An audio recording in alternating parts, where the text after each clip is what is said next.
잡히지 않는 어떤 것들.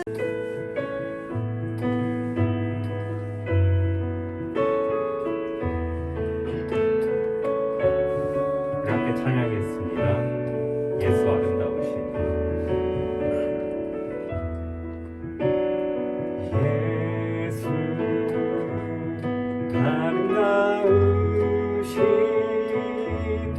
위대하신 주님 부활의 주 어린 양 거룩과 공의 새벽별 같은 나의 구주 모든 하늘 찬양해 모든 만물이 주 경배해 아름답고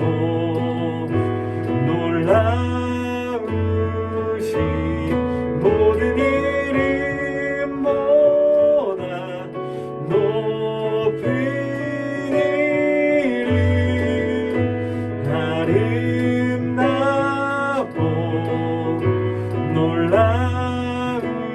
놀라우신 주의 이름 높으신 그 이름 예수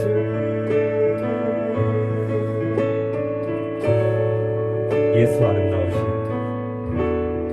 예수 아름다우신 위대하신 주님 부활의 주 어린 양 거룩과 공의 새벽별 같은 나의 구주 모든 하늘 찬양해 모든 만물이 주 경배해 아름답고 놀라우신 모든 이름보다 높은 이름 아름답고 놀라우신 주의 이름 높으신 그 이름 아름답고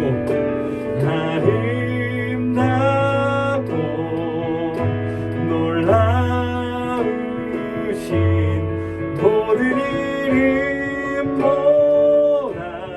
높은 이름 아름답고 놀라우신 주의 이름 높으신 그 이름 예수 예수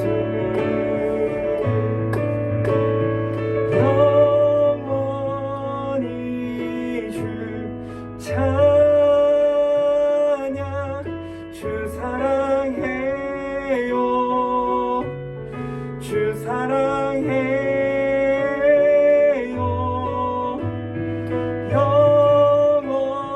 영원히 주 찬양 주 사랑해요 주 사랑해요 영원히 영원히 주 찬양 주 사랑해요 주 사랑해요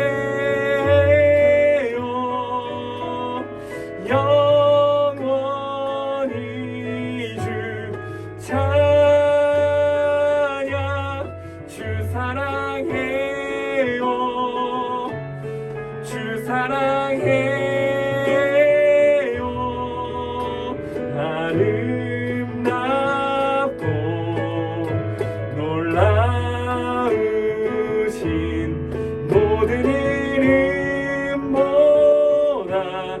높은 이름 아름답고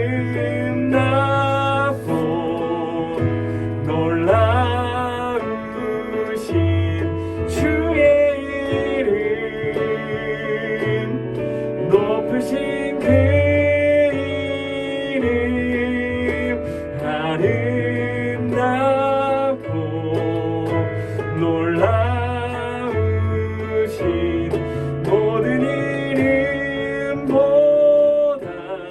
높은 이름 아름답고 놀라우신 주의 이름 높으신 그 이름 예수 예수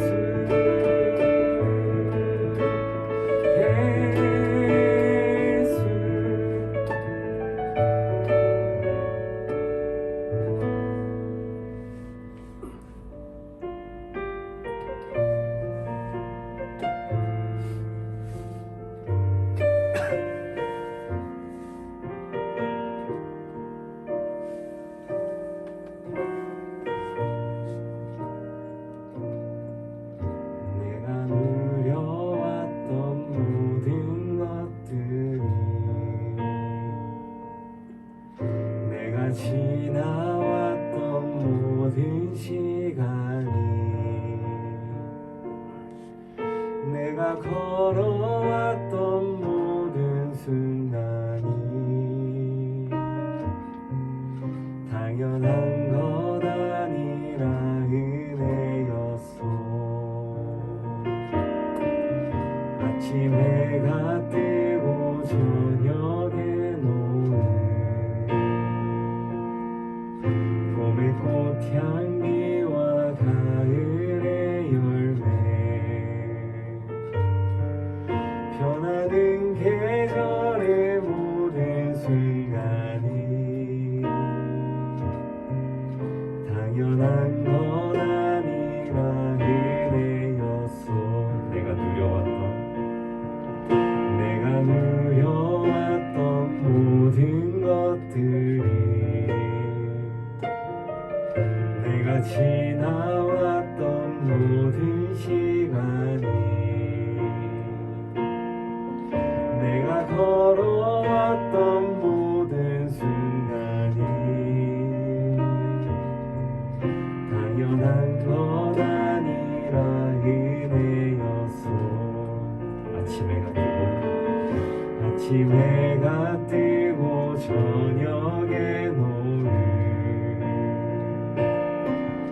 봄의 꽃향기와 가을의 열매 변하는 계절의 모든 순간이 당연한 것 아니라 은혜였소. 모든 것이 은혜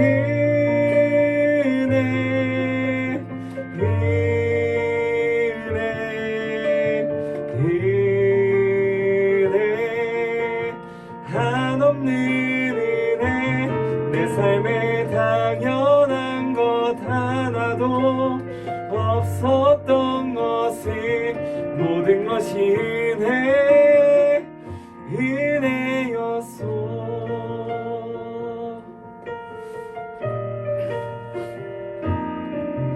내가 이 땅에 태어나 사는 것 어린아이 시절과 지금까지 숨을 쉬며 살며 꿈을 꾸는 삶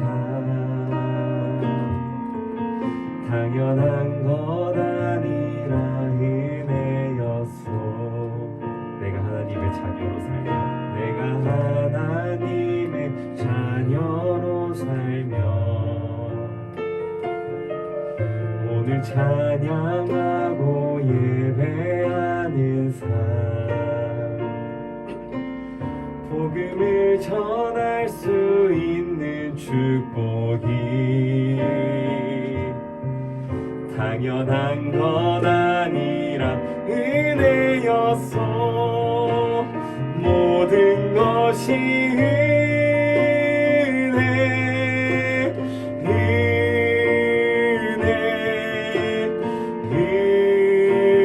은혜, 한없는 은혜.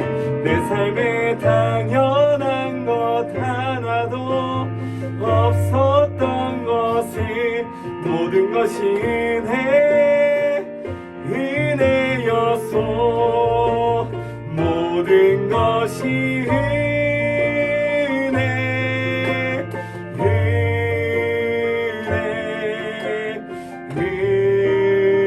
은혜, 한없는 은혜. 내 삶에 당연한 것 하나도 없었던 것을 모든 것이 은혜, 은혜였소. 모든 것이 은혜, 은혜,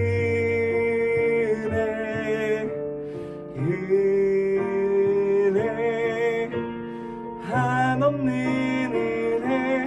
내 삶에 당연한 것 하나도 없었던 것을 모든 것이 은혜, 은혜였소. 아멘.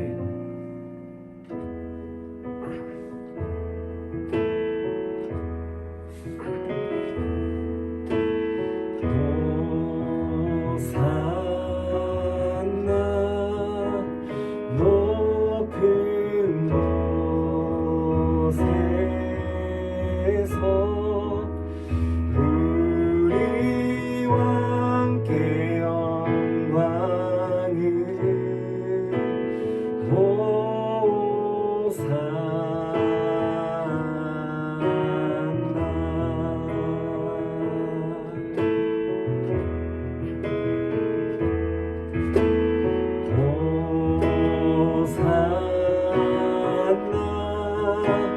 높은 곳에서 우리와 함께 영광을 호산나.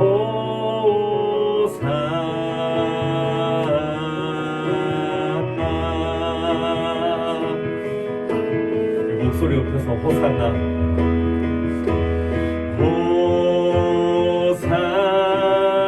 호산나 높은 곳에서 우리와 함께 영광을 호산나.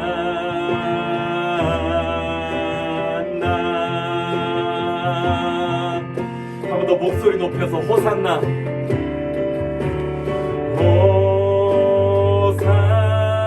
호산나 높은 곳에서 우리와 함께 영광을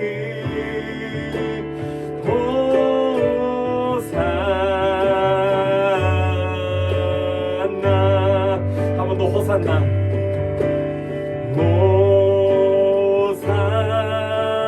호산나 높은 곳에서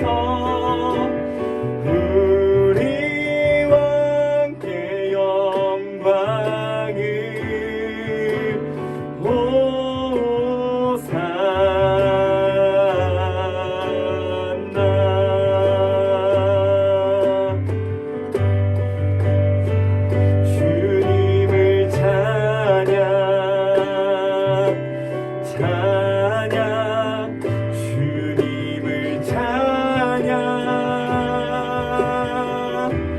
예수 이름 높여 찬양 찬양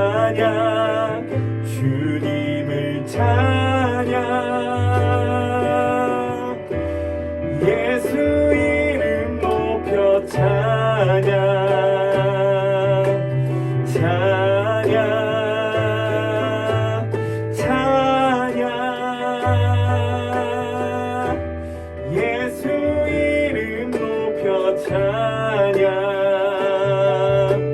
찬양 찬양 예수 이름 높여 찬양 찬양 주님을 찬양 예수 이름 높여 찬양 찬양 주님을 찬양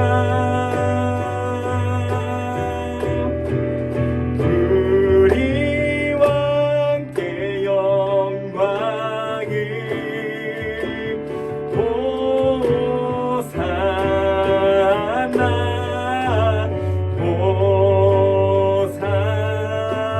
호산나 높은 곳에서 우리와 함께 영광을 우리와 함께 영광을 우리와 함께 영광을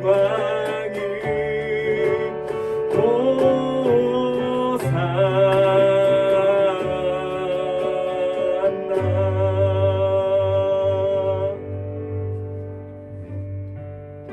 우리 시간 예배를 함께 기도하겠습니다. 여러분이 믿고 계시는 하나님은 승리하고 계신가요?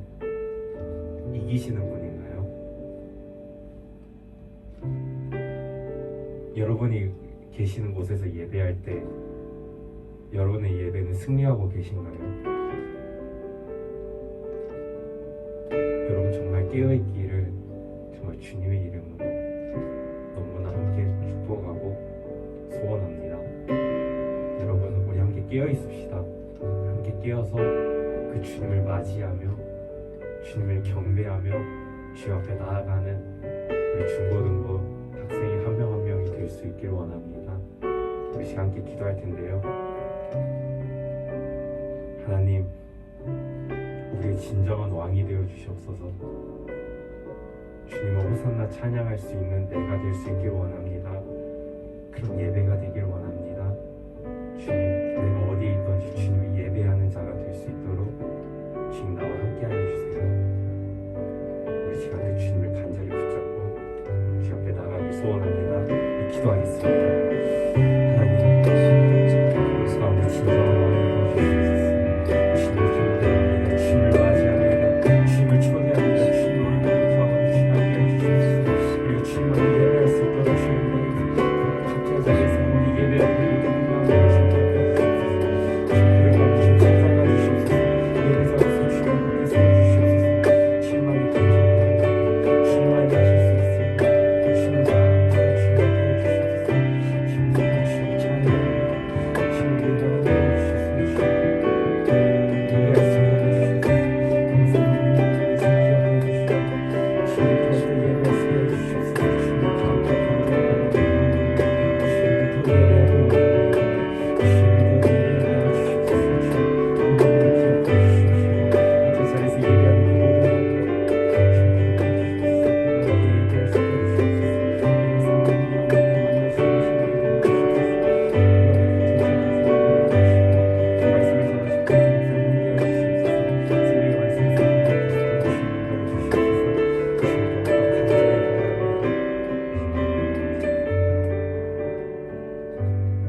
사랑하는 주님, 주의 사랑하심으로 말미암아 죄악 중에 있는 우리를 선택하여 불러주시고 예수 그리스도 이름으로 말미암아 우리를 깨끗게 하여 주셔서 하나님의 자녀 삼아 주신 것 참으로 감사드립니다. 그뿐 아니라 우리를 날마다 주의 말씀으로 가르치시고 양육해 하시려고 목사님과 선생님을 두심으로 또 환경 가운데 우리를 이끄심으로 우리를 예수 그리스도의 온전한 분량까지 이루도록 우리를 양육케 하시니 감사합니다.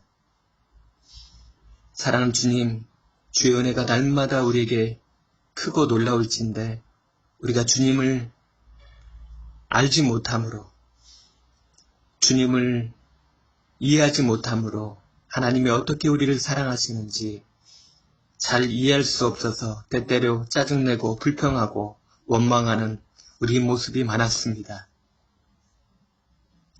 주여, 우리의 연약하고 우리의 죄 없음을 긍휼히 여기셔서 오늘도 우리에게 말씀하여 주셔서 깨닫게 하여 주시고, 하나님이 우리를 날마다 그 사랑 가운데 이끄시고 양육해 가심을 믿을 수 있도록 우리에게 지혜를 허락하여 주옵소서. 날마다 주의 사랑으로 우리를 이끄시는 그 하나님의 손길 가운데에 우리가 거부하지 아니하고 싫어하지 아니하고 온전히 감사함으로 나아갈 수 있는 우리 모두가 되게 하여 주옵소서. 하나님, 우리의 이 예배를 받아 주옵소서.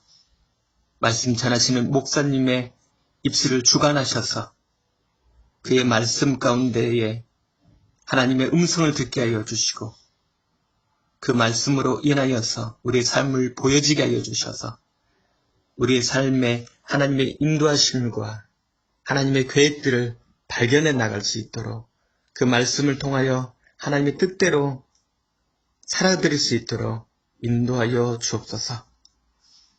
이 시간 예배의 모든 순서와 우리의 마음 깊은 곳까지 찾아오셔서 주님을 사랑하는 마음과 주님을 섬기는 마음을 허락하셔서 우리가 어떻게 주님을 사랑하고 섬길 수 있는지 잘 배워서 날마다 우리의 삶 가운데에 적용해 드릴 수 있도록 인도하여 주옵소서. 이 예배를 주께 의탁하오며 예수 그리스도 이름으로 기도하옵나이다. 아멘. 네, 우리 친구들, 우리 선생님들 아주 반갑습니다. 예, 교회에서 봐야 되는데 계속해서 지금 3주간째 이렇게 온라인으로 만나게 되었는데, 6월달부터는 특별하게 방역 단계가 조정되지 않는 한 교회에서 만나서 함께 예배드리도록 하겠습니다. 네, 우리 사도신경으로 하나님 앞에 말씀 듣는 시간 갖도록 하겠습니다.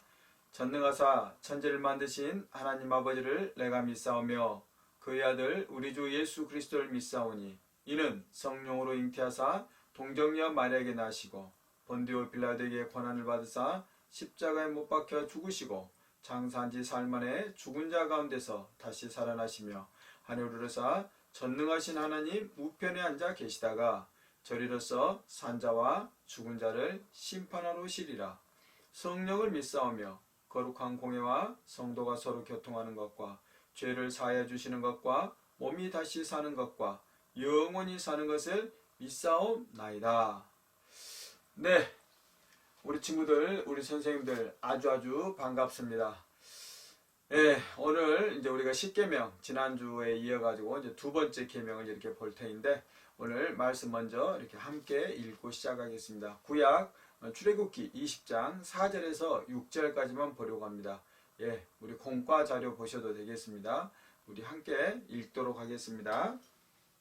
너를 위하여 새긴 우상을 만들지 말고 또 위로 하늘에 있는 것이나 아래로 땅에 있는 것이나 땅 아래 물속에 있는 것에 어떤 형상도 만들지 말며 그것들에게 절하지 말며 그것들을 섬기지 말라. 나 내 하나님 여호와는 질투하는 하나님인즉 나를 미워하는 자의 죄를 갚되 아버지로부터 아들에게로 3, 4대까지 이르게 하거니와 나를 사랑하고 내 계명을 지키는 자에게는 1000대까지 은혜를 베푸느니라. 아멘. 네, 그래요. 우리가 이제 지난주에 이어가지고 십계명을 지금 알아보고 있는데, 지난주에는 아마 십계명을 우리가 제1계명이었잖아요. 나 외에 다른 신들을 내게 두지 말라 이렇게 말씀을 하셨는데, 그 말씀을 통해서 정말 그 계명이 첫 계명인 이유, 정말 하나님을 우리의 삶 가운데서 우선순위로 두지 않았을 때 우리의 신앙은, 아니 삶 전체는 꼬일 수밖에 없습니다. 그래서 하나님께서 첫 계명으로 우리로 하여금 하나님만을 섬기는 우리가 되도록 요청하신 것이죠. 이제 오늘 말씀은 이제 두 번째 말씀입니다. 보니까 그러잖아요. 너를 위하여 새긴 우상을 만들지 말아라. 그래서 오늘은 이제 우상이 도대체 무엇인지. 그래서 오늘 주제를 보면 우상이 자기를 위한 것이라고 이렇게 제가 잡았는데 그것이 무엇인지, 그리고 어떻게 우리가 우상을 섬기는 삶에서 벗어날 수 있는지를 한번 이렇게 살펴보려고 합니다. 네. 이제 외국은 그런다 그러죠. 미국 같은 경우 제가 이제 미국을 가보질 않아서 모르겠는데 뭐 여러 드라마나 또 이렇게 뭐 영화나 이런 책들을 통해서 보면은 그 사람들은 13이라는 숫자를 별로 안 좋아한다고 그래요. 그리고 특별히 13이라고 금요일하고 겹치면은 아주 그날은 최악의 날로 이렇게 여긴다고 그래요. 그러다 보니까 호텔이나 이런 큰 건물에 13층이 표시가 안 되어 있는 그런 건물들이 더러 있다고 합니다. 제가 사는 아파트도 오래된 아파트인데 한 40년쯤 되어 가나 봐요. 그러다 보니까 4층이 없습니다. 또 우리나라처럼 전통적으로 사자가 죽을 사자라고 해가지고 또 그 사자를 또 이렇게 피하고는 하죠. 그렇게 사람들 나름의 어떤 이렇게 징크스 같은 그런 부담되는 어떤 영역들이 있나 봅니다. 그래서 이제 저도 이렇게 집안 식구들하고 이렇게 어르신들하고 특별히 시제를 지낸다든가 아니면 이렇게 제사라고 그러죠. 뭐 옛날 분들은. 그래서 이제 그런 제사를 지내게 되면은 이제 제사 음식을 먹냐 마느냐 가지고 이렇게 또 이야기하곤 합니다. 그래요. 이제 우리 친구들은 또 어떤지 모르겠어요. 우리 친구들도 이렇게 사자가 왠지 싫으십니까? 우리 친구들이 너무 서구적이 돼가지고 나는 13도 싫어요 하는 친구는 혹시 있나요? 이제 뭐 우리가 그런 말들 들어봤잖아요. 뭐 프로야구 선수들 중에서는 이러이러한 징크스가 뭐 꼭 프로야구만이 아니라 선수들 중에서는 이러이러한 징크스가 있더라. 막 그런 막 이야기들을 그동안 이렇게 많이 들어보셨어요. 물론 이런 것이 다 이제 우상의 전부는 아니에요. 그런데 어쨌든 그런 것들이 우리의 마음을 사로잡는다라는 면에서는 우상인 거죠. 그래서 그것들이 뭐 그것들만을 말하는 것이 아니라 이제 그런 것들로 우리가 이렇게 생각해 볼 수 있는 우상의 정체에 대해서 오늘 이렇게 한번 알아보려고 그래요. 자, 오늘 말씀은 그러잖아요. 우리가 지난주에 이어서 지난주에는 나 외에 다른 신들을 하나님께서 이렇게 너희에게 두지 말아라 라고 이렇게 말씀하셨죠. 왜? 다른 신이 있어서 그런 게 아니라 다른 신을 찾게 되면 그 삶이 무질서해지는 거예요. 그 삶이 혼돈스러워지는 거예요. 그 삶이 정말 중요한 복의 원천이고 생명의 원천이고 능력의 원천인 그 하나님으로부터 분리를 시킴으로 인해서 그 삶이 복잡해지고 그 삶이 꼬이고 그 삶이 나중에는 엉켜버려가지고 되돌릴 수 없는 파멸의 길로 가기 때문에 하나님 것은 그런 삶을 살지 않도록 하나님께서 기억하는 삶을 살 수 있도록 하시기 위해서 우리라고 다른 신들을 너에게 두지 말아라. 즉 하나님만을 섬기는 삶이 되어야 된다라고 말씀을 하신 것이죠. 근데 오늘 말씀은 그거예요. 오늘 보니까 또 너를 위하여라고 해요. 그래서 사람들은 자기를 위해 무엇을 만든다고요? 새긴 우상을 만든다라는 거예요. 우상이 뭐겠어요? 이런 거겠죠. 지금 오늘 이렇게 구체적으로 지금 이렇게 이계명 같은 경우에는 굉장히 길게 세 절에 걸쳐가지고 이렇게 설명을 하고 계세요. 왜? 이만큼 이 우상 숭배를 하지 않는 것은 중요하기 때문에 그런 거예요. 우리 안에 우상이 너무 많기 때문에 쉽게 우리는 그 우상들을 만들기 때문에 하나님께서 세 절이나 배려를 해가지고 지금 이계명 우상을 섬기지 말아라 라는 말씀을 하신다는 거예요. 자, 그래서 우리는 우리를 위해서 이렇게 우상을 만든다고 그래요. 어떤 우상들? 보니까 그러잖아요. 땅 위에 있는 하늘에 있는 어떤 형상들, 뭐 새일 수도 있고 독수리일 수도 있고 막 이런 것들이겠죠. 그 다음에 땅 위에 있는 것들, 뭐 짐승들이라든가 아니면 나무라든가 이런 것들을 이렇게 섬기는 그런 경우가 있단 말입니다. 우리 친구들도 뭐 이렇게 뭐 드라마나 옛날 영화 같은 거 보면 그러잖아요. 막 큰 마을마다 이렇게 나무가 하나 있잖아요. 그럼 그 나무에 막 이렇게 막 새끼줄도 걸어놓고 이런 막 알록달록한 천들도 걸어놓고 뭐 거기서 이렇게 제사를 지내고 이런 것들을 보셨을 겁니다. 그런 것들 하지 말라는 거죠.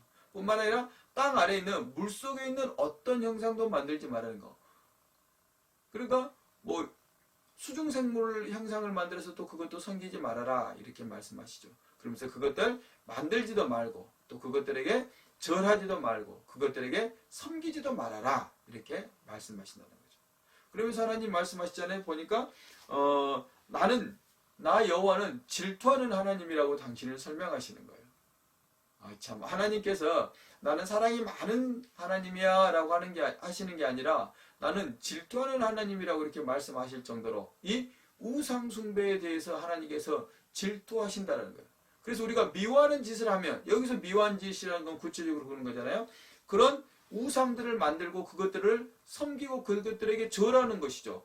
그런 미워하는 짓을 하게 되면 어떻게 한다고? 아버지로부터 자식의 이르기까지 3, 4대까지 하나님께서 징계하시겠다. 그래, 여기서는 구체적으로 그러잖아요. 3, 4대까지 뭐가 임한다고? 죄를 갚으시겠다라는 거예요. 그것이 죄라고 지금 말씀하시는 거잖아요. 그러나 뭐라고? 나를 사랑하고, 그러니까 하나님을 사랑하고 하나님의 계명을 지키는 자에게는 1000대까지 하나님께서 은혜를 베푸시겠다라고 말씀하시는 거예요. 그래서 오늘 이것을 통해서 우리가 도대체 우상이 우리에게 무엇이고, 또 그 우상을 섬기는 것이 왜 위험하고, 그리고 우상을 섬기지 않는 삶은 어떻게 살아야 되는가에 대해서 짧지만 이렇게 잠깐 이렇게 말씀을 나누려고 합니다. 자, 그래요. 오늘 보면은 우상이라는 것을 우리가 이렇게 한번 생각해 볼 수 있겠죠. 우상이라는 것이 뭐냐? 이제 우리가 아이돌이라 그러죠. 막 우리 친구들 중에서 막 아이돌 막 가수들 있잖아요. 막 그러잖아요. 근데 아이돌이라는 게 원래 헬라어, 그리스어입니다. 그래서 그리스어로 그 이미지라는 뜻이에요. 어떤 형상이라는 그런 의미를 가지고 있어요. 그래서 우상이라는 것은 눈에 사람들은 보이는 무엇으로 이렇게 만드는 것, 그것을 우상이라고 하는 거예요. 예를 들어서 우리 친구들도 알다시피 이제 모세가 십계명을 받으러 갔을 때 이스라엘 백성들이 모세가 조금 안 내려오자 자기들을 애굽에서 이끌어온 신이라 해가지고 그 신을 만든 게 뭐였어요? 송아지였잖아요. 그래서 소의 형상을 만들어 가지고 그들은 또 그것이 하나님이다 라고 말하는 것이죠. 이렇게 눈에 보이는 무엇을 만들어 가지고 그것을 자기가 섬기는, 자기가 믿는 하나님이라고 만드는 것, 하나님이라고 이렇게 생각하는 것, 그것을 우상이라고 말하는 거예요. 그런 우상들이 우리 안에 있다라는 것이죠. 그래서 사람들은 그렇게 눈에 보이는 것으로 자기가 믿는 하나님을 이렇게 만들고, 또 그럼으로써 자기가 감각할 수 있는 신들을 만들어낸다라는 거예요. 이제 그러다 보면은 거기에서 이제 어떤 위험성들이 온다라는 것이죠. 그래서 어떤 위험이 오겠어요? 하나님을 자기가 만드는 거잖아요. 결국은 막 섬긴다 하면서도 자기가 만들어내는 거예요. 그래서 사람들이 이렇게 신을 만들 때는 사실은 무엇 때문에 그러냐면 그것이 나에게 복의 원천이라고 생각하거든요.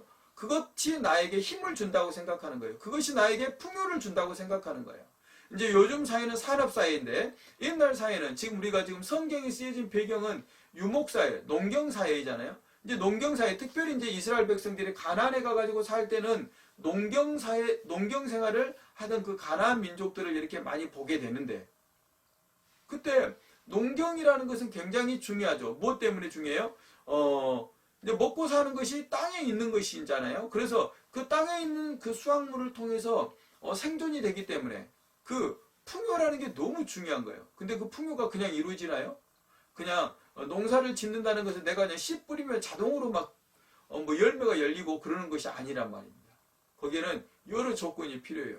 때에 맞는 파종도 해야 될 뿐만 아니라 이런 인간의 노력 위에 그 하늘의 보살핌이 절대적으로 필요한 거예요. 왜?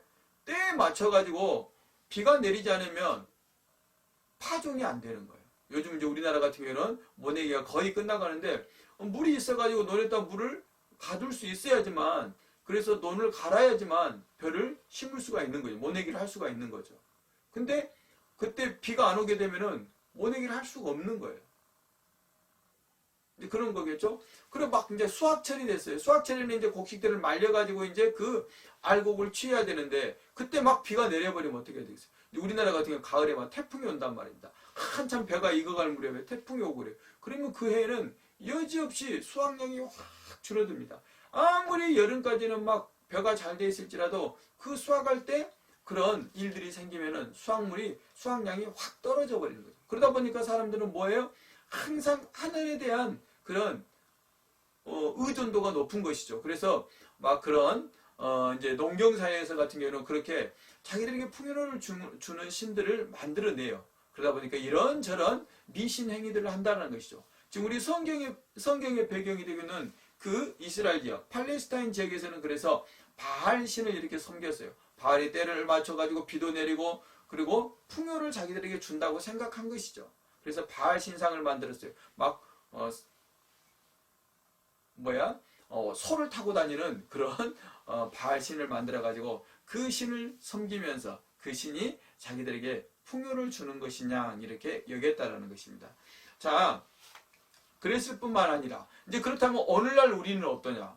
이제 우리는 적어도 우리 친구들은 그래. 아이고 우리는 뭐 그런 거 안 만들어요. 뭐 우상 안 만들어요. 저는 아무 형상도 안 가지고 있어요. 그리고 그런 것들 저하고는 상관없어요. 이렇게 생각할 수 있어요. 그런데 그런 것들은 고대 사람들은 그렇게 어떤 눈에 보이는 것으로, 물론 고대 사람들만 그런 게 아니라 현대 사람들도 그런 것 하는 사람들이 여전히 있습니다. 그런데 적어도 이제 우리가 예수를 믿는다는 사람들 중에서는 대부분은 그런 우상을 안 가지고 있어요. 눈에 보이는 어떤 형상을 만들어 가지고 그것이 나를 막 뭐 도와주고 그것이 나를 보살펴주고 이랬다고 생각하지는 않아요. 그런데 더 중요한 것이 있단 말입니다. 그렇게 눈에 보이는 우상만 만드는 것이 아니라 우리 사람들은 마음의 우상을 갖는다라는 것이죠. 그래서 마음의 우상이 무엇이겠어요? 하나님보다 더 중요하게 생각하는 그런 것들을 다 마음의 우상이라는 거예요. 하나님이 아닌 다른 그 어떤 것이 나에게 풍요를 갖다주고 그것이 나에게 행복을 갖다주고 내 삶을 보장해준다고 생각한다면 그것을 다 성경은 우상이라고 한다는 거예요. 근데 우리 친구들도 한번 이렇게 생각해 봐야 돼. 나는 어떤 우상을 가지고 있지? 나는 지금 어떤 우상을 지금 내가 섬기지? 이제 그런 생각을 한번 좀 해볼 필요가 있다는 것이죠. 그래서 하나님보다 더 사랑하는 그 어떤 것들을 다 우리는 우상이라고 한다는 것이죠. 그래서 마음으로 그것을 탐하고 그것으로 마음으로 그것만 있으면 참 좋겠어 라고 생각하고 그것을 통해서 만족을 얻으려고 하는 것, 그것이 다 우상이라는 것을 우리가 알 수 있다는 거죠.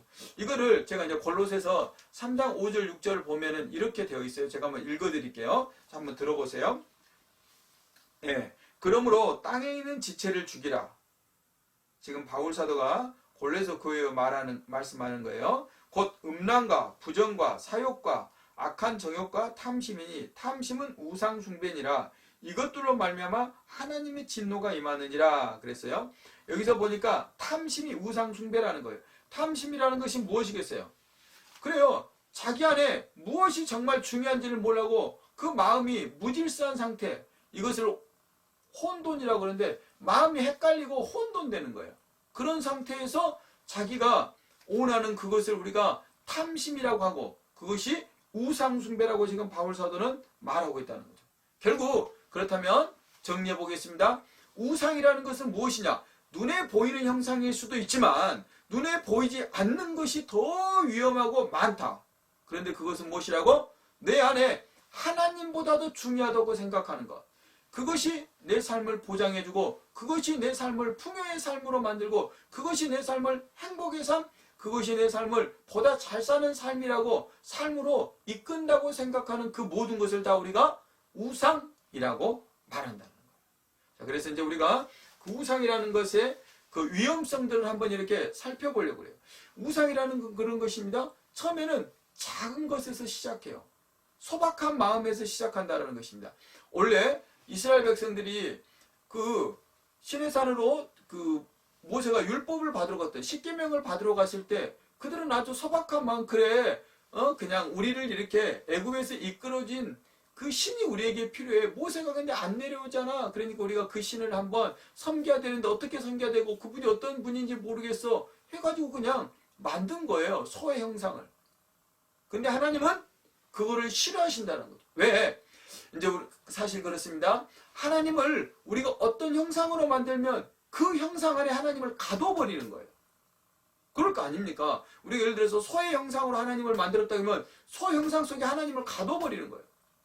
근데 알다시피 하나님은 우리 인간의 이성이나 우리 인간의 사고로 제한하거나 다 파악할 수 없는 분이라는 것이죠. 그렇게 무한하신 그 하나님을 우리가 소라는 그 형상 하나로 딱 가둬버린다는 것은 얼마나 잘못된 것이겠어요. 그래서 그 우상은 첫째 그렇게 하나님을 제한하는 그런 위험성이 있다는 것입니다. 뿐만 아니라 하나님께서는 지금 오늘 또 말씀하신다는 거예요. 하나님은 어떻게 해요? 우리가 우상을 통해서 하나님에 대한 개념을 만들어 버린다는 거예요. 조금 전에 말씀드린 것처럼 내가 만약에 소의 형상을 만들면 소의 이미지, 내가 아는 소를 통해서 하나님을 생각하게 된다는 거죠. 그래, 힘이 씨! 뭐 이렇게 생각하는 거죠. 그래, 우리를 위해서 열심히 일해 주셔야 돼. 이렇게 생각하는 것이죠. 그럼 자기가 만든 그 우상이 결국은 뭐예요? 하나님이 되는 거예요. 그래서 그 우상을 따라서 하나님의 그 인식이 바뀌고 고정되어 버린다는 것이죠. 뿐만 아니라 진짜 그것이 위험한 것은 뭐예요? 스스로를 더럽히는 행위가 된다는 것이죠. 사실 에레미야 선지자가 이런 이야기를 했어요. 야, 이스라엘 백성들이 막 우상 막 만드는 거예요. 막 바알을 만들고 그리고 또 아세라를 만들고 막 그러는 거예요. 막 나무 같은 걸로 만들고 그러는 거예요. 돌 같은 걸로 만드는 거예요. 그래서 그 에레미야 선지자가 에레미야서에 보면 이런 이야기를 해요. 야, 니들 진짜 너무 한심하다.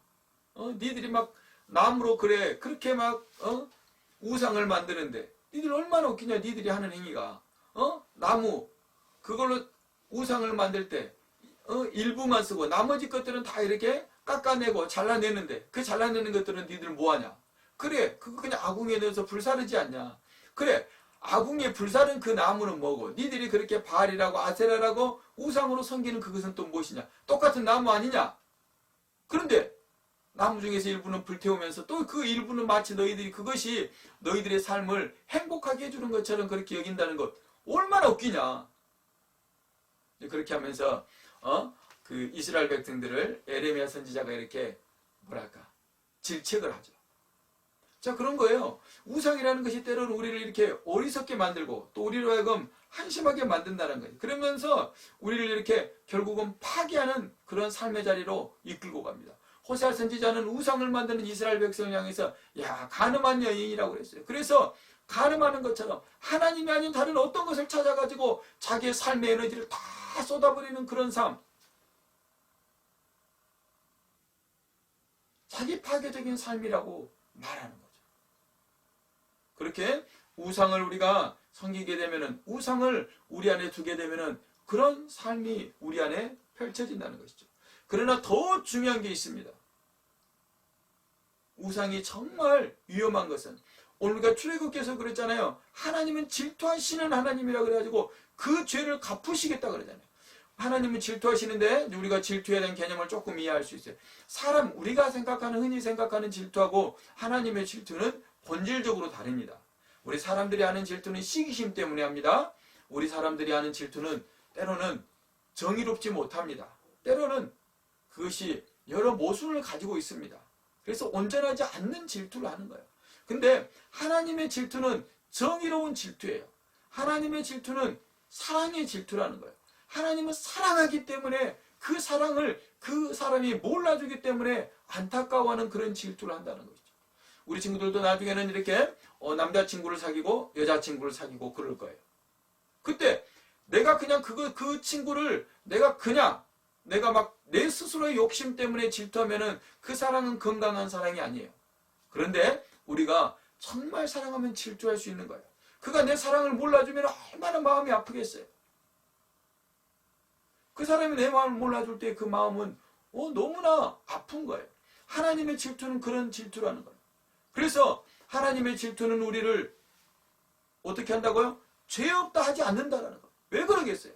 하나님을 사랑하는 삶의 자리에서 우리가 떠나버릴 때 우리의 삶은 공고해지고 우리의 삶은 피폐하고 우리의 삶은 지난 시간에 보는 것처럼 꼬이고 우리의 삶은 문제를 일으킨다는 거예요. 그렇기 때문에 하나님은 그것을 방지하시기 위해서 우리에게 계속해서 하나님은 우리를 부르신다는 거예요. 그것을 하나님께서는 뭐라 그래요? 죄 없다 하지 않겠다라고 말씀하시는 거예요. 누구에게? 우상을 마음에 두는 자, 우상을 삶의 가치로 두는 자들에게 말입니다. 자, 그렇다면은 이제 그 우상이 도대체 우리하고는 어떤 관계가 있는가를 이렇게 한번 생각해 보려고 해요.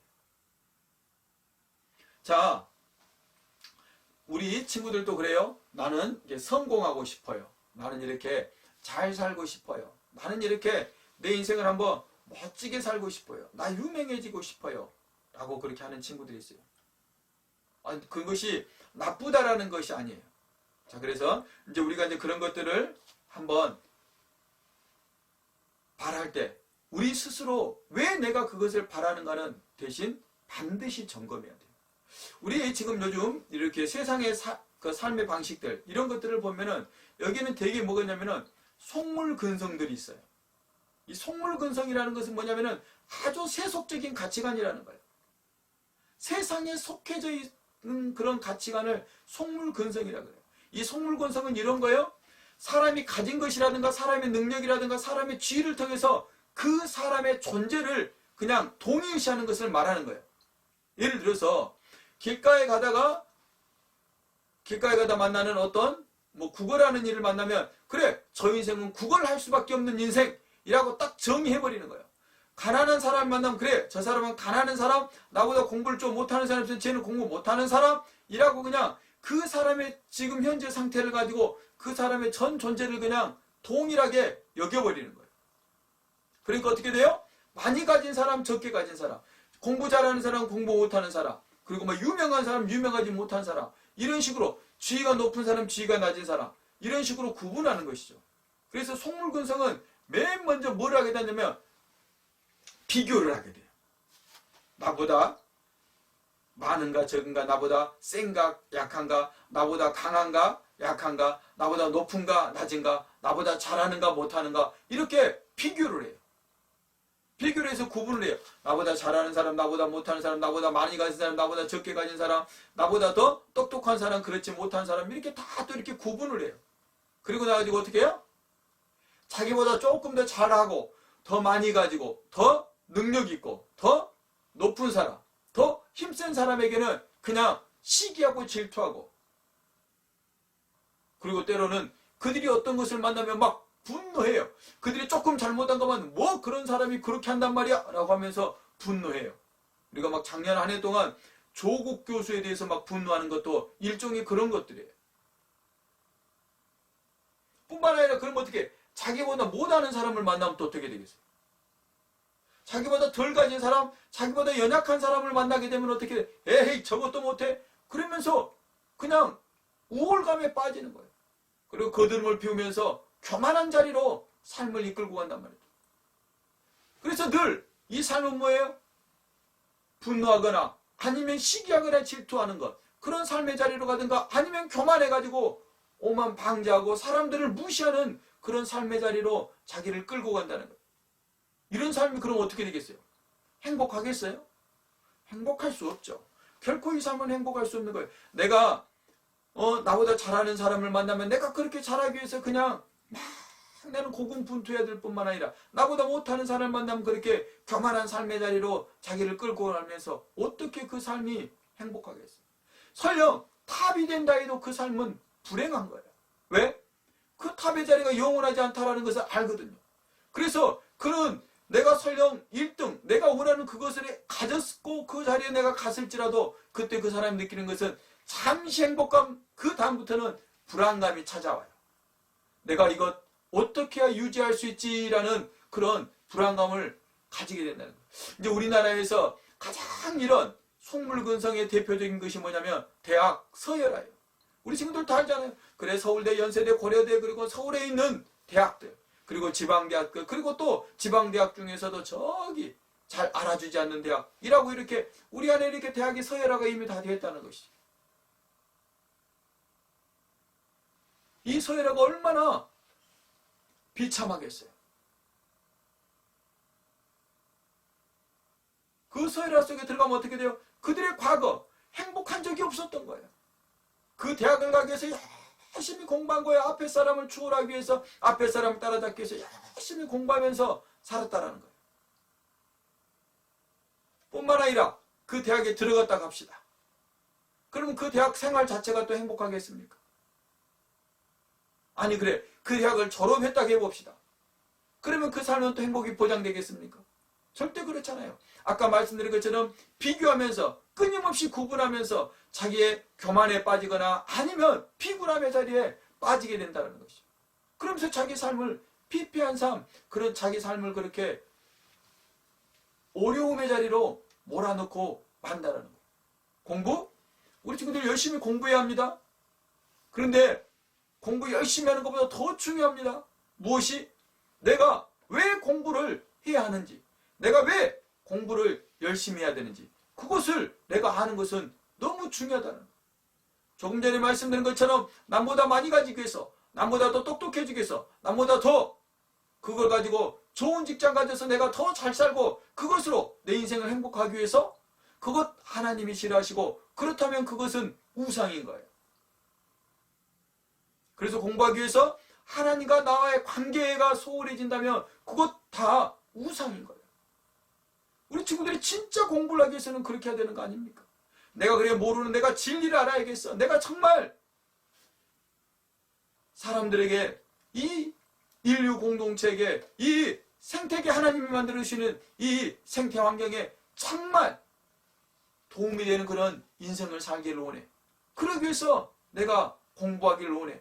하나님 저에게 지혜 주세요. 하나님 저희가 감당할 수 있도록 해주세요. 하나님 저에게 길 열어주세요. 하나님 저에게 필요한 은사들을 허락하여 주세요 하면서 하나님의 도움을 구하며 하나님의 목적대로 자기의 공부의 목적을 삼는다면, 하나님께서 지혜를 주실 뿐만 아니라 하나님께서 무엇보다도 만남의 축복들을 허락하셔서 그 삶이 그렇게 살아들일 수 있도록, 살아갈 수 있도록 도와주신다는 거예요. 우리 친구들, 속물근성을 버려야 돼요. 남들하고 비교하면서 시기하거나 질투하거나 분노하지 말고, 남들하고 비교하면서 그냥 우쭐하거나 그를 무시하는 그런 바보 같은 삶 살지 않아야 되는 것입니다. 그런 것들 다 우상이고, 그것들을 다 우리가 속물근성이라 그러고, 그것은 다 바울 사도가 아까 골로새서 우리가 읽었던 것처럼 탐심에서 비롯된 거라는 거예요. 내가 그래 가지고 싶어, 내가 원해, 그래 내가 그거 가졌어 안 가졌어를 가지고 나보다 나은 사람 못한 사람 구분하는 것, 그리고 그것을 따라서 판단하는 것, 그것 하나님이 무지무지 싫어하신다는 것입니다. 우리 친구들, 그런 삶을 우리는 살아서는 안 되는 거예요. 자, 한번 생각해 봅시다. 이제 오늘날 사회를 아까 제가 말씀드린 것처럼 이렇게 속물근성들이 막 너무너무 넘쳐나는 사회예요. 그리고 또 물질주의가 이렇게 팽배해 있어요. 그냥 많이 가진 것, 돈이면 다 되는 것처럼 생각하고 산다는 것이죠. 우리 친구들 중에서도 많은 친구들이 그래요. 돈 때문에 공부하는 거예요. 내가 좋은 대학 가야 좋은 직장 가고, 그래야 돈 많이 벌고, 그래야 내가 잘 살고, 그래야 내 인생이 행복해질 것처럼. 그거 뭐예요? 돈이 목적이잖아요. 그것 우상이라는 거예요. 자, 그렇잖아요. 그래서 많은 사람들이 돈 때문에 공부합니다. 많은 사람들이 돈 때문에 일합니다. 많은 사람들이 돈 때문에 친구를 고르고 사귀고 안 사귀고를 돈을 기준으로 합니다. 아니, 요즘 사회는 보니까 결혼도 돈을 굉장히 중요한 요소로 판단해서 배우자를 선택하곤 합니다. 그렇게 되면 어떻겠어요? 그 삶은 결코 행복할 수 없죠. 그 삶은 자기 자신의 삶만 행복한 것이 아니라 그와 함께하는 자들의 삶 또한 망가뜨리고, 그와 함께하는 자의 삶 또한 굉장히 피곤하고 힘들게 하고 말겠죠. 자기보다 누가 잘하거나 많이 가지는 것, 그것 시기하고 질투해야 되니 내 마음도 괴로울 뿐만 아니라 내 괴로움을 아는 그는 또 얼마나 괴롭고 힘들겠어요. 그래서 인간관계가 다 파괴돼 버리는 거예요. 우리 친구들, 돈이 목적이 되는 삶이 아니라 하나님의 목적, 하나님의 뜻, 하나님 필요가 목적이 되고 우리 친구들의 삶을 이끌어가기를 소원합니다. 우리 친구들, 다시금 말씀드려요. 우리 안에 우상은 우리가 어떤 형상을 가지는, 형상을 통해서 만들어놓은 그것만 우상이 아니라는 거예요. 진짜 우상이라는 것은 우리가 하나님보다도 중요하게 생각하는 것, 하나님이 아닌 그 어떤 것을 통해서 내 삶의 풍요와 내 삶의 행복을 보장하려고 하는 것, 그것들이 다 우상이라는 것. 그것이 아무리 선하게 보이는 것, 설령 열심히 공부하는 그것일지라도 그것이 내 인생의 행복을 보장해 줄 것처럼 여긴다면 그것 우상이다. 성경은 그렇게 말하고 하나님은 그것 싫어하시다. 얼만큼? 질투하실 만큼 싫어하신다라고 말씀하고 계신다는 거예요. 우리 친구들 한번 이렇게 생각해 보기를 원합니다. 끊임없이 남과 비교하면서 그 비교로 우리의 삶을 이렇게 불행하게 만들면 안 됩니다. 하나님께서는 마태복음 6장에 보면 이런 말씀을 하셨어요. 얘들아 공중에 나는 새 한번 봐봐. 내가 기르고 먹인다. 야 들풀 한번 봐봐. 내가 쟤들 다 키운다. 그리고 꽃 피우게 한다. 라고 말씀하세요. 우리가 우상을 숭배하지 않고 우리 안에 하나님을 신앙하기 위해서는 첫째 우리가 가져야 할 자세가 있습니다. 그것은 무엇이냐면 하나님께서 들풀도 아끼신다. 하나님께서 공중에 나는 새 한 마리도 아낀다라는 것을 아는 것입니다. 생각해 보세요. 하나님은 그렇게 우리는 이름도 모르는 그 들풀을, 우리는 이름도 모르는 저 새들을 하나님께서 아끼시는데 하물며 하나님이 하나님 형상대로 만들어 놓은 저와 여러분은 얼마나 아끼겠냐라고 말씀하시는 거예요. 우리가 우상을 섬기는 유혹으로부터 벗어나는 첫 번째 길은 거기에 있습니다. 하나님께서는 우리를 귀히 여기신다. 하나님께서는 저와 여러분을 소중히 여기신다. 아니, 저와 여러분을 소중히 여기시는 정도가 어느 정도냐? 당신의 독생자들 예수 그리스도를 내어주셔서 그분을 통해서 우리의 생명을 구원하실 만큼 우리에게 영원한 생명, 하늘나라를 주실 만큼 우리를 사랑하신다. 그리고 그 사랑은 결코 그 누구도 끊을 수 없는 사랑이고 그 사랑은 결코 하나님과 분리될 수 없는 사랑이라는 것을 알았으면 좋겠습니다. 그때 우리는 우상유혹으로부터 벗어나는 거예요. 두 번째는 그렇습니다. 하나님께서는 우리에게 큰 일, 대단한 일을 요구하시지 않는다는 거예요. 항상 우리가 오해합니다. 아니, 오해하는 것이 아니라 스스로를 속입니다. 내가 무엇을 해서 내가 무엇이 되면 하나님을 위해서 내가 더 열심히 큰 일을 할 수 있을 거라고 생각합니다. 하나님은 큰 일을 요구하지 않으셔요. 하나님은 저 여러분이 대단한 일을 하기를 원하시는 게 아니에요. 하나님께서 저 여러분에게 요구하시는 대단한 일이 있다면 그것은 저 여러분이 오늘 하나님으로 기뻐하고 오늘 하나님으로 감사하고 오늘 하나님으로 행복하기를 원하시는 거예요. 다시금 말씀드립니다. 하나님은 결코 부족함이 없으신 분이에요. 하나님에게 유일하게 부족함이 있다면 저 여러분이 하나님의 뜻대로 살지 못하는 것이고 하나님에게 유일하게 부족한 것이 있다면 저 여러분이 하나님을 감사할 줄 모르는 것이고 하나님에게 유일하게 부족한 것이 있고 하나님에게 안타까움이 있다면 저 여러분이 하나님께 우리의 삶을 온전히 맡기지 못하는 것 그것 하나뿐이라는 거예요. 우리가 무엇을 하지 않아서 하나님이 부족한 것이 아니고 우리가 무엇을 할 수 없어서 하나님께서 부족한 것이 아니고 저 여러분이 하나님 뜻대로 오늘을 살지 못하기 때문에 저 여러분이 하나님의 뜻대로 오늘 기뻐하고 감사하지 못하고 하나님 앞에 우리의 삶을 내어 맡기지 못하는 그것이 하나님의 유일한 부족이라는 것. 우리 친구들 기억하십시오. 하나님은 들풀을 아끼시는 것처럼 하나님은 공중에 나는 새를 아끼는 것처럼 저 여러분을 사랑하시고 아끼실 뿐만 아니라 두 번째, 저와 여러분이 하나님을 기뻐하고 하나님으로 감사하고 하나님으로 오늘을 목적하며 살아가기를 원하신다라는 것을 꼭 기억하셨으면 좋겠습니다. 창세기 보면 이렇게 해요. 사실 그리스 신화나 로마 신화 이런 거 읽어봤을 거예요. 다른 신들은 다 사람을 자기의 종 삼으려고 그리고 심부름꾼 삼으려고 이렇게 만들었다고 해요. 근데 하나님은 그렇지 않으셨습니다. 하나님께서는 당신의 형상대로 만드시고 그리고 당신과 교제하기를 원하셨고 그리고 어떻게 만드셨어요?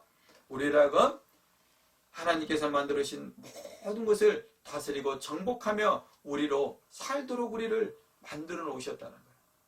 그 하나님께서 오늘 저 여러분을 그런 마음과 그런 눈으로 보고 계십니다. 어떻게요? 그래 인성이는, 그래 유은이는, 그래 하은이는, 그래 예슬이는, 그래 신영이는, 그래 대연이는, 그래 창민이는 내가 나의 형상대로 만들었다. 그래 하림이는 내가 나의 형상대로 만들어놨어. 너는 나에게 가장 귀한 자야 라고 말씀하시죠. 그러면서 우리에게 말씀하시요. 너에게는 우상 따위는 전혀 필요하지 않아. 네가 너를 위하는 일이 있고 네가 너를 위하는 것이 있다면 우상이 아니라 우상 같은 그런 마음이 아니라 네가 나를 온전히 알고 네가 나를 온전히 신뢰하고 네가 나에게 온전히 의뢰하고 네가 나로 기뻐하고 네가 나로 감사하고 네가 나와 함께 포도나무 가지가 포도나무에 붙어있는 것처럼 딱 붙어있으면 그거면 돼 라고 말씀하신다. 말씀을 정리하려고 합니다. 우리가 하나님께서는 첫째 계명을 통해서 하나님만이 최우선순위에 두는 그런 인생을 살기를 우리에게 요구하셨습니다. 그거는 그냥 하나님이 일방적인 요구가 아니라 그것은 하나님이 우리에게 하나님 되어주셨을 때 우리의 삶이 가장 행복하기 때문에 우리에게 그 길을 당부하신 것입니다. 오늘 두 번째는 또 그렇습니다. 우리는 늘 자기 스스로가 무슨 자기를 도와줄 무엇인가를 만들기로 하고 자기 자신의 삶을 보장해주는 어떤 방법들을 구하려고 하는데 아니야. 그것 우상일 뿐이야. 그것 헛된 거야. 너희의 삶을 보장해주고 너희의 힘과 너희의 풍요와 너희의 삶의 행복을 보장해주는 유일한 길은 나야. 그래서 너 우상 따위 필요 없어. 기억하렴. 나 너희가 우상을 가지는 삶 너무너무 싫어한다. 기억하렴. 내가 들풀도 아꼈는데 내가 공중에 나는 새도 아꼈는데 얼마나 내가 너를 아끼겠니라고 말씀하시죠. 뿐만 아니라 하나님께서는 말씀하십니다. 저 여러분을 하나님의 형상을 따라 만들으셨고 오늘 우리의 삶이 하나님이 기뻐하는 삶이 되기를 원하실 뿐만 아니라 하나님은 우리에게 대단한 무엇을 요구하시고 우리에게 큰 일을 요구하시는 것이 아니라 하나님과 우리의 삶이 함께하기를 원하신다는 것.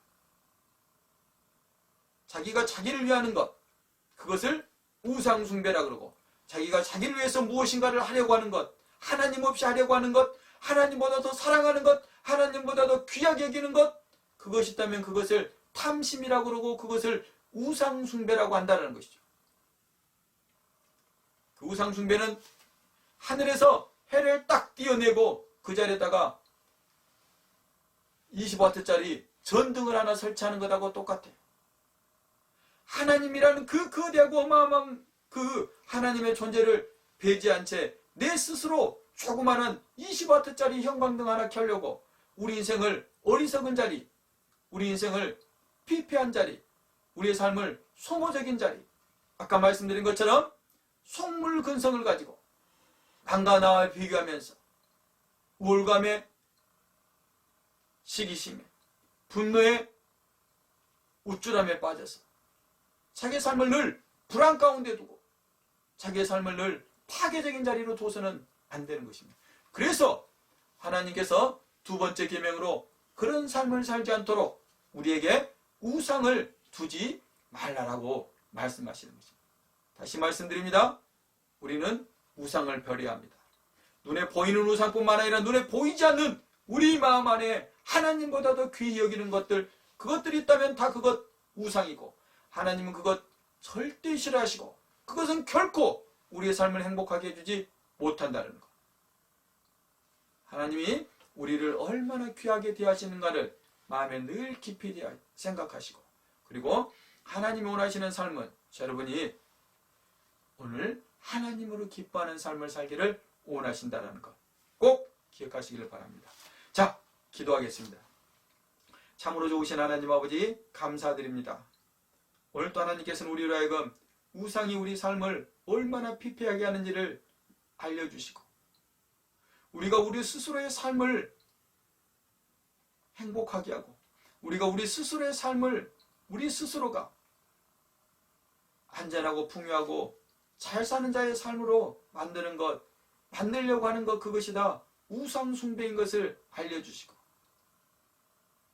그것을 하나님이 질투하시기까지 싫어하실 뿐만 아니라 하나님께서는 우리를 들풀도 공중에서도 아끼셨던 것처럼 우리를 아끼시지 않겠냐고 말씀하시고 아니 내가 독생자들을 주기까지 너희를 사랑하지 않았냐라고 말씀하셔서 우리가 얼마나 소중한 존재인지를 알게 하시고 또 우리가 무슨 대단하고 큰 일을 해서 하나님을 기쁘게 하는 것이 아니라 내가 오늘 삶의 자리에서 하나님께서 맡겨주신 그 일들 기쁨과 감사 가운데 하나님을 인식하고 하나님을 알아가고 하나님으로 기뻐하고 하나님으로 감사하며 살아가는 것을 하나님께서 원하실 뿐만 아니라 하나님과 교제하는 우리들 큰 일을 통해서 아니라 하나님께서 맡겨주신 그 일을 통해서 하나님과 교제하는 복되고 귀한 자의 삶을 원하시는 하나님, 이제 우리가 우상을 숭배하는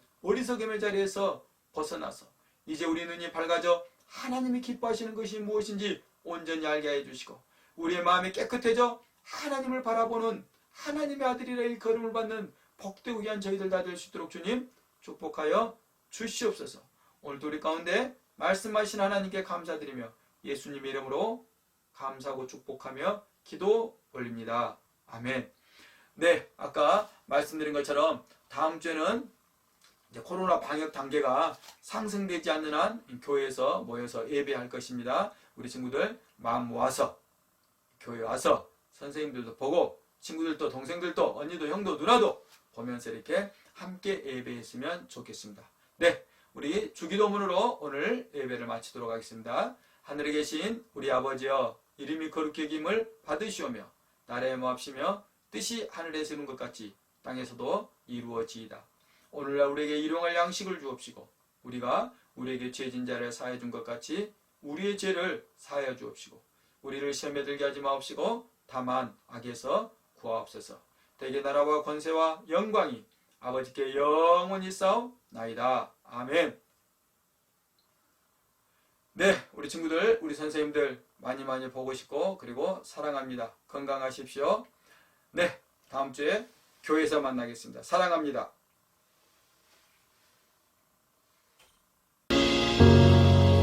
손에 잡히지 않는 어떤 것들을 잡으려